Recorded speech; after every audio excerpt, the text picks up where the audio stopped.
السلام عليكم اخواني الكرام، اهلا وسهلا فيكم في قناة اخوكم ابو عمر. بالفيديو شباب راح نحكي عن سلسلة جديدة وعن كرت جديد واللي هو كرت الاوبشن. اذا كرت تسوق جديد. اللي عجبني شباب بهذا الكرت انه له ايبان، فينك لما تفتح حساب اوبشن بيعطيك ايبان ليرة وايبان دولار وايبان يورو. شغلة ميزة جديدة وحلوة بهذا الكرت، راح نحكي عنها إن شاء الله بهذا الفيديو. إذا راح نحكي عن طريقة فتح حساب أوبشن وطريقة توثيق كرت الأوبشن على التطبيق، بحيث إنه نحن نستفيد من أقصى ميزة من ميزات هذا الكرت، ما يكون عبارة عن حساب عادي. راح نتعلم كيف يكون عندنا حساب غير محدود، يعني متسع الأفق. بتمنى شباب قبل ما بلش بهذا الفيديو تدعموني بالاعجاب والاشتراك بالقناة وتفعيل زر الجرس حتى يوصلكم كل جديد. خلونا نبدأ على بركة الله، فلنبدأ سويا. إذا أول شيء شباب رح نزل برنامج الأوبشن على الجوال من أجل فتح حساب أوبشن. رابط التطبيق شباب موجود بصندوق الوصف. هلا أول شيء شباب رح أضغط على رقم التوصية للحصول على الهدايا والمكافآت وكافة ميزات البرنامج. شباب رقم الإحالة بتشوفوه بصندوق الوصف أيضا. هلأ بضغط على متابعة. هلا هون شباب بحط رقم تليفوني وبضغط على كن عضوا في 30 ثانية. هلا بنطر رمز التأكيد يلي رح يجيني برسالة نصية. هلا بحط الكود وبضغط على متابعة. هون بيطلب منك شباب تحط رقم السري للتطبيق وبتكرره مرة ثانية وبتعلم على هدول المربعات الثلاثة وبتضغط على إنشاء كلمة سر. إذا عمل لك تهانينا، أصبحت مشترك في أوبشن، يعني صار لك اسم عند أوبشن. هلا راح أرجع سجل دخول إلى برنامج الأوبشن. راح أحط رقم تليفوني وكلمة السر يلي أنشأتها من شوي. هلا بننطر الكود، بنحط سماح. إذا هاي شباب الواجهة الرئيسية لبرنامج الأوبشن. لسه ما خلصت الإعدادات الأولية لحساب الأوبشن.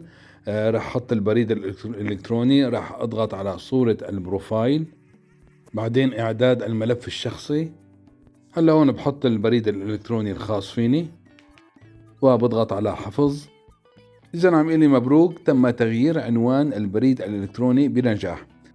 هلا بروح شباب إلى البريد الإلكتروني الخاص فيني. ليكوا شباب هي رسالة البريد الإلكتروني، عم يقول لي مشان تأكيد البريد الإلكتروني تبعك راح اضغط على دورولة لتأكيد حساب البريد الإلكتروني. هلأ شباب راح اضغط على حدودي لمعرفة حد الحساب اللي أنا فيه حاليا. إذا شباب أنا حاليا في وضع دورولان، ما مش حساب، يعني حساب غير مؤكد. فينك تعمل جولة ضمن برنامج الأوبشن وتشوف شو في ميزات. هلا هون شباب في عنا حالة الحساب المؤكد وهي ميزاته. أيضا شباب عندي الحساب الموثق وهي ميزاته. وصولا شباب إلى الحساب الغير محدود سنر سيز حساب. طبعا هذا أفضل نوع من أنواع الحسابات في أوبشن. هلا شباب إذا رجعت للصفحة الرئيسية وضغطت على إرسال الأموال، عم يقول لي للقيام بذلك عليك التبديل إلى حساب غير محدود. كذلك الحال إذا ضغطت على استلام الأموال كمان بيقول لي لازمك حساب غير محدود. كافة الخيارات شباب غير فعالة لأنه حاليا حسابي غير مؤكد.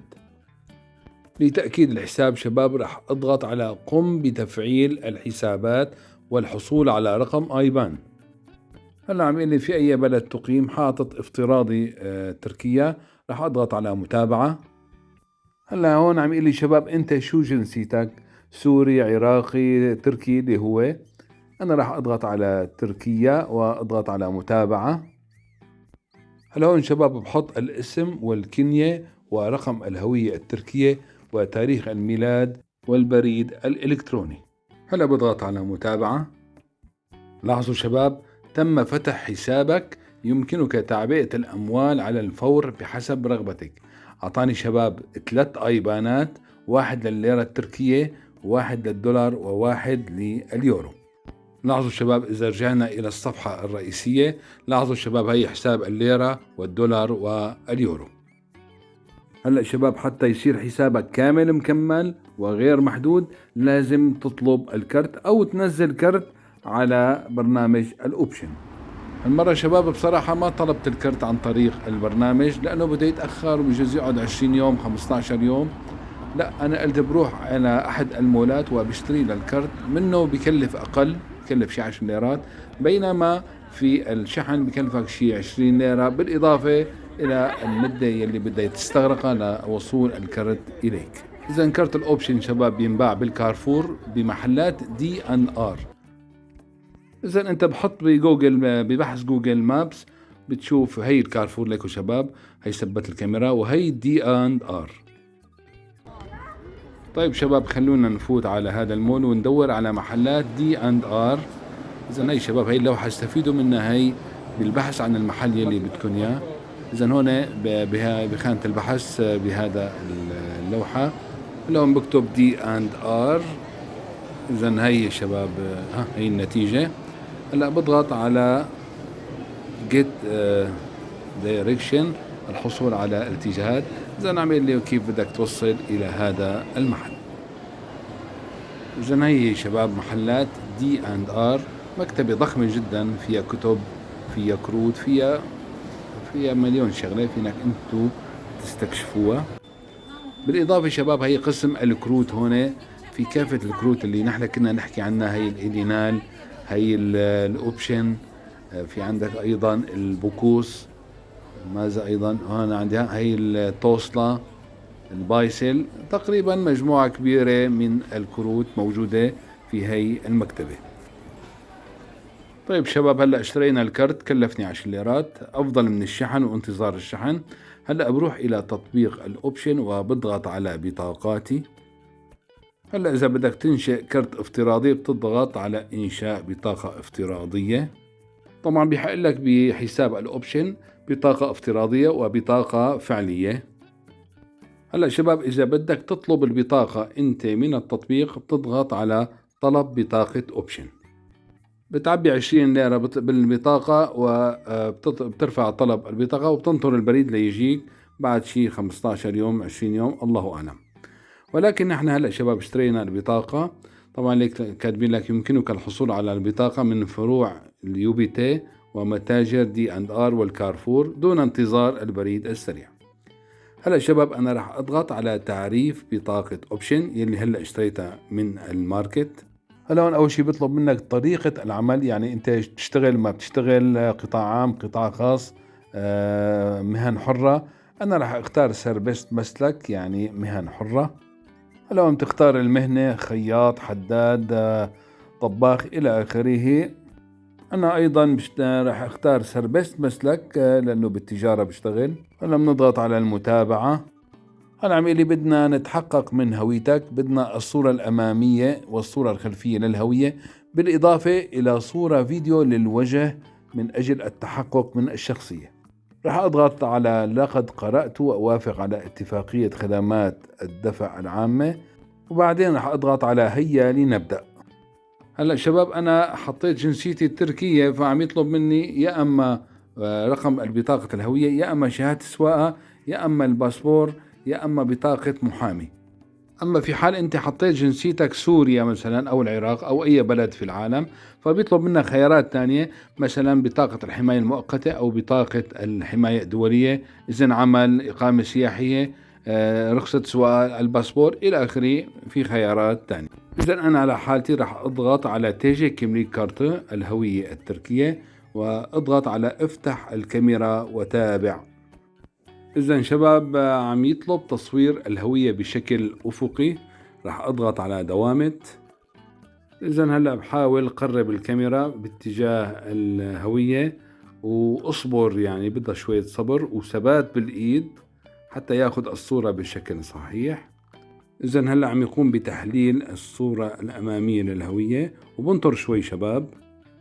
إذا قبل الصورة الأمامية هلأ عم يطلب مني الصورة الخلفية، راح أضغط على دوامة. طبعا شباب هون أنت ما بتكبس ولا زر، هو لحاله البرنامج بياخد الصورة وبيحللها، يا بيقبلها يا ما يقبلها. إذا هلأ أخذ الصورة الثانية لحاله. إذا قبل الصورة الخلفية للهوية. هلأ بالنسبة للهويات الحديثة التركية عم يطلب منك فقط تقرب الهوية من خلف الموبايل من أجل يقرأها بشكل لاسلكي. بعدين بضغط على اوكوت. هلا شباب بنتقل الى المرحلة اللي بعدها اللي هو تصوير الوجه بشكل فيديو. اذا راح اضغط على سجل فيديو. اذا مطلوب منك تحرك الوجه الى اليمين والى اليسار لمدة 10 ثواني. بعدين بتخلي الرأس يستقر الى الامام في نهاية 10 ثواني. إذا عجبني الوضع بضغط على موافق، ما عجبني الوضع بضغط على حاول مجددا. أنا شايفه كويس راح أضغط على موافق. إذا هيك نحن شباب قدمنا كل الأوراق المطلوبة لتوثيق الحساب. عم يقول لي مرحبا بك في حساب غير محدود، تمت الموافقة على رفع الليمت عندك إلى الحساب الغير محدود. إذا هلا بعد ما وثقت حسابي صار فيني أنا أضيف الكرت. راح اضغط على بطاقاتي. ما راح نزل البطاقة الافتراضية، بدي البطاقة العادية. هلا بضغط على تعريف بطاقة اوبشن. هلا هون شباب بنحط رقم البطاقة المكون من 16 خانة. هاي بنجيبه من الكرت يلي اشتريناه من المول. اذا هذا هو الكرت شباب، خلونا نفتحه مع بعض.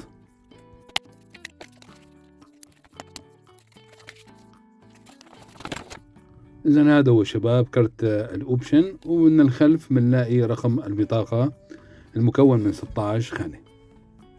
طيب شباب خلونا نرجع إلى البرنامج ونحط رقم البطاقة. هلا إذا أعطاني هالإشارة الخضراء معناتها أنا كتبت رقم البطاقة صحيح. هلا بضغط على تعريف بطاقة أوبشن. هلا عم يقول لي مع أي حساب بدك تربطها، مع الليرة ولا الدولار ولا اليورو. أنا راح أربطها مع حساب الليرة وبضغط على متابعة. هلا عم يقول لك إذا ما كان عندك حساب بالليرة هل توافق أنه نسحب من حساب الدولار أو اليورو؟ راح أضغط على نعم. إذا هيك شباب عمل لك اكتملت عملية تعريف البطاقة بنجاح. هلا بضغط على العودة إلى الصفحة الرئيسية. لاحظوا شباب هي البطاقة يلي عرفتها، وهي الايبان الخاص فيها، الاسم، رقم البطاقة، والحد حد الانفاق حتى 30,000 ليرة تركي. هلا على الطرف المقابل هي البطاقة الافتراضية. طبعا اذا حابب تعمل لها انشاء فينك تنشئ البطاقة الافتراضية. هلا بالعودة الى البطاقة الاساسية، هلا بتأكد منه انه اعدادات البطاقة كلها كاملة. هلا اول خيار البطاقة متاحة للاستخدام. اذا كانت معطلة لا يمكن استخدام البطاقة، فلازم تكون باللون الأحمر يعني جاهزة للاستخدام. أيضا نفعل الشراء عبر الإنترنت مشان أنا أتسوق من الإنترنت. إذا بدك تضغط على تغيير حساب البطاقة ففينك أنت تربط البطاقة بالدولار بدل الليرة، بس أنا راح خليها بالليرة. هلا شباب أهم شيء هلا نعمل إنشاء كلمة سر جديدة، لأنه البطاقة هلا حاليا بلا كلمة سر. راح أضغط على إنشاء كلمة سر. إذا عم يقول لي تم إرسال كلمة السر، راح يبعث لي إياها في رسالة قصيرة.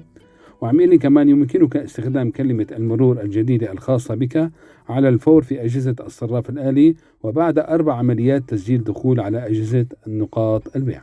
وعم يقول لك كمان بعد إنفاقك لأول مرة باستخدام كلمة المرور الخاصة بك يمكنك إجراء إنفاق لاحقا دون الحاجة لاستخدام كلمة السر. طيب ماشي، راح نضغط له على تم. لاحظوا شباب اجتني رسالة عم تبعت لي كلمة السر للبطاقة مكونة من 4 أرقام اللي هي 0573. هو أول شيء بيفرضها عليك فرض. طبعا شباب أنا راح فوت إلى التطبيق وأحط كلمة سر للبطاقة خاصة فيني مكونة من 4 أرقام. هلا راح أرجع إلى التطبيق وأضغط على كلمة سر البطاقة، وبعدين بضغط على تغيير كلمة السر. هلا هون شباب بحط كلمة السر يلي بعت لي إياها برسالة نصية، وبعدين بحط كلمة السر الجديدة الخاصة فيني وبكررها مرة ثانية، وبعدين بضغط على تغيير كلمة السر. إذا هيك شباب اكتمل عندي فتح حساب اوبشن كامل مكمل وموثق. رح نكتفي بهذا القدر شباب بهذا الفيديو. إن شاء الله الفيديو القادم رح نحكي عن طرق السحب والإيداع، ونشوف كيف بصير التحويلات المالية من وإلى حساب اوبشن.